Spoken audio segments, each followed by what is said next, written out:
Wool floor rugs are super, super cool and cozy.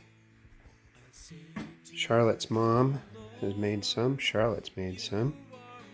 This is really fun to do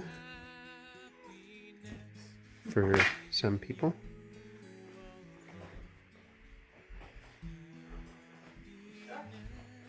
Joanna's over here sewing.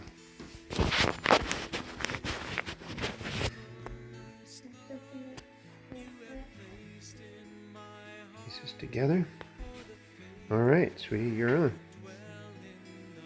Oh, excuse me. So we use wool to make these rugs. I did make one out of jean once, but it didn't hasn't lasted quite as long. But wool lasts a really long time. Hey, are those my wool pants? Oh yes, sorry. So when you cut apart pieces of clothing like this, it takes a bit longer. I'm using a construction clamp, and it makes pretty fast cutting this way. Do you have a set strip length that you're making these big long strips? You know, not really. I'm kind of eyeballing it depending on the thickness of the cloth.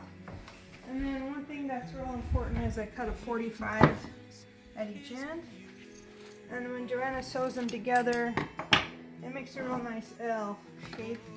And that way there's not as big of a lump when you go to braid it. So anyway, I'm making about 2 2¼ inch strips here. 2 to 2¼ inch strips. Like that. With the 45 at the end. And then Nice. when you put the 2 45s together, it's like right here, it spreads out the lump so that it's not all at one spot in the fabric. Okay.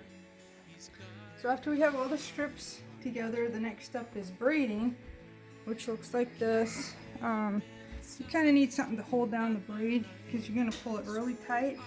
And at the same time, you're going to tuck all the ends back behind. Tuck all the frayed ends to the inside. And you really pull tight with your hands. It takes some hand strength because you want that to be a really tight braid. And then if you want to keep them untangled, if you just keep one of, this one's all tangled up right now, but if you just keep one of the strips untangled, the other two will twist around, but they'll untangle themselves.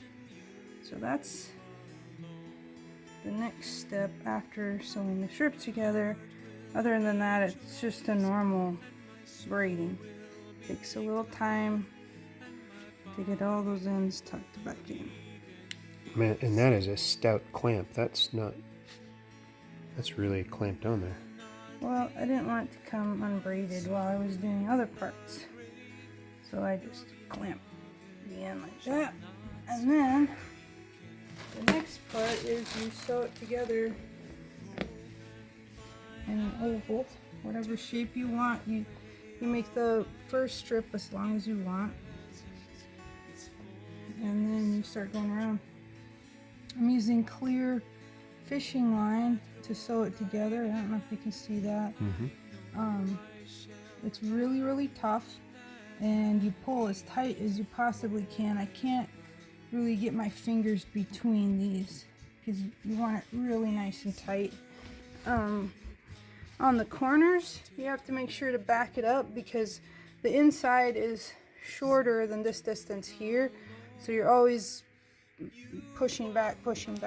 I use a blunt needle, and I just go in between the, I just stick it in between the loops. I'm not trying to go through the fabric. And then I pull just as tight as I can. Sometimes I cut my pinky right there from pulling so hard on it. Every once in a while I'll wrap it twice just to hold it. And I usually go every other braid, so I do like this one, this one, this one, this one, back and forth, every other. And then on the end I'm going this one, this one, this one. Around the curve you're pushing the outside one back quite a bit. Otherwise it'll start to curl up like that a little bit. And that's it. They last super long. My mom had one under our dining room table for all the time I was growing up. It probably lasted 30 years. It was a beautiful rug. Big one. So, is it because it's cold and snowy outside that you're doing this? Yeah, I don't do this in summer in Alaska. The chickadees are sure having fun out there.